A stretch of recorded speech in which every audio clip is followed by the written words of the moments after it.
So, welcome to this class. Today we will talk about English morpho syntax. What is English morpho syntax? First, we will look up in this definition. First, morphology, morph, lexeme, morphemes, syntax, semantic, phonology, sentences, sentence analysis, constituent analysis, and immediate constituent analysis. I guess that all these words are new for you. And also for some of you, maybe this is your first time knowing this term. Don't worry, I will show you what the meaning of every word that I show today. First, we talk about morphology. What is morphology? Morphology is study of internal structure of a word. And the second one is a MERP. It is a segment of phonological unit. And the third one is lexeme. A word which phonological unit is a realization of the form. For example, go, van, cook, cooks. Morphemes, the smallest grammatical unit in a language. And the next one is syntax. What is syntax? Syntax is the arrangement of words and phrases to create well-formed sentence in a language. As a simple one, usually people call it as a grammar. And the next one is semantic. What is semantic? Semantic is the branch of linguistics and logic concerned with meaning. And 7, we talk about phonology. What is phonology? Phonology is the system of constructive relationship among the speech sound that constitute the fundamental component of a language. In other words, phonology is a study of how we pronounce a word. And the next one is sentences. What is sentence? Sentence is the largest unit which syntactic rule apply. So after we learn how to construct a good sentence, we can produce an understandable word, sentences that people another can understand. For example, I go to the market every Sunday. Because we create those words in a good order so people can understand that okay, you go to the market every Sunday. But if you say I market, what does it mean? We need the word go, we need the word action, verb, between subject and also object so people can understand those meaning. And the next one is sentence analysis. Sentence analysis is when we analyze sentence. This is what we are going to do during this semester. And next, we have a quiz. I believe that if you have your book, you can find this quiz on page 1.5 to 1.6 on your book. So let's move to another slide. Another slide is morphology. What is morphology? Morphology is a branch of linguistics which deal with form and structure of a language. In morphology, all words are divided into two categories, content word and function word. What are they? Okay, this is the next one. So content word is a word which have the clear lexical meaning. What does it mean, lexical meaning? It means that if I say something and you have an imagination or you can understand what I'm talking about, that's the lexical word. For example, if I mention the word apple, then you will thinking that there is a fruit that red or green, sweet, and there is a seed in the middle. That's apple. So when I say something that you can imagine what is it, it's lexical word. It has the clear lexical meaning. Content words usually are noun, verb, adjective, and adverb. These words are for people, things, action, attributes, and ideas. It can be called as open class, which means new word can be added into this category. So in content word, a new word can be added. For example, the word email. As we know, email is a noun, but during the technology, now email is an action. For example, I will email you. Don't forget to email me. So the word email become a verb. become an action. And also blocking.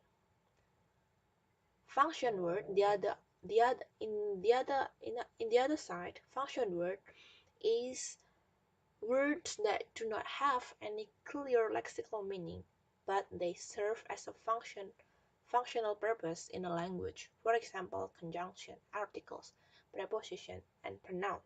If you send the word a, a, that doesn't have any meaning, but if you say a boy, so the word a can have a particular meaning if it combined with boy. Next, so morphology, MERP, O, log, and Y. What does that mean? Yeah, this term. I will give you time to read this. The next one is morpheme. Morpheme is the most elemental grammatical unit in the given language. A single word may be composed of one or more morphemes. For example, boy. Boy is one morpheme. Boys is two morphemes. Boy's nest is three morphemes. Following this definition, sorry,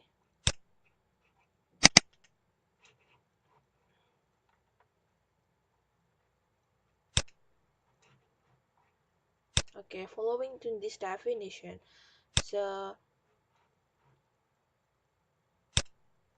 this morpheme, there are one morpheme, two morpheme, three morpheme, and four morphemes. For example, the word undesirability, it has four morphemes. So how to decide how many morphemes a word have? This one, I have I have one example. So that's different between morpheme and syllable. Maybe some of you are thinking that morpheme, so I can divide morpheme is similar with syllables, but actually not. For example, like this one, the word water.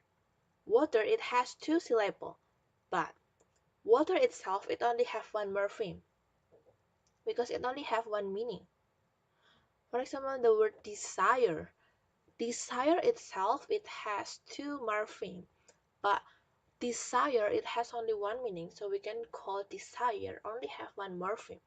But in other words, if desire was added with suffix or prefix, like this sentence, like this word, desirability, it has three morphemes: desire, able, and ity. So how do we decide how many syllables we have? We have to make sure whether there is some suffix or prefix in those words. These are the classification of English morpheme.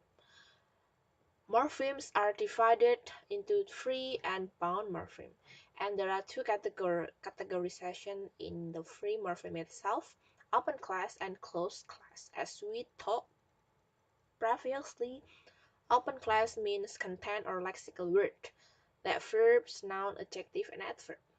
And the next one is function word or closed class: conjunction, preposition, pronoun, articles, auxiliary, demonstrative, comparative, and quantifiers. The other side, bound morphemes are consisted of affixes, bound bases, and constructed forms. We have an activity in page 2 and 3. Activity 2 and 3 on page 1.3.3, it will give you a better understanding. So I highly recommended you to open your book page 1.3.3 and do those quiz. Next one, what is syntax? Syntax is generally defined as the system of rules for the formation of sentence structure. One word does not express much, therefore we put word in order to create meaning. Utterances must be grammatical to be considered as a possible sentence of a language. So, for example, student book browse the home. If someone say to you this one, can you understand that? I'm sure not. But if someone say the student brought the book home. You will understand that. Why? Because it followed the grammatical order. So why we study the English morphosyntax? First, it helps us to have a better pronunciation. It also helps us to have a good sense of spelling. Since we are a foreign language learner, it is important for us to consider any word that we write or we learn. And also it enhances our vocabulary. And the last one, it improves our reading achievement. So this is the end of the class. See you on the next meeting.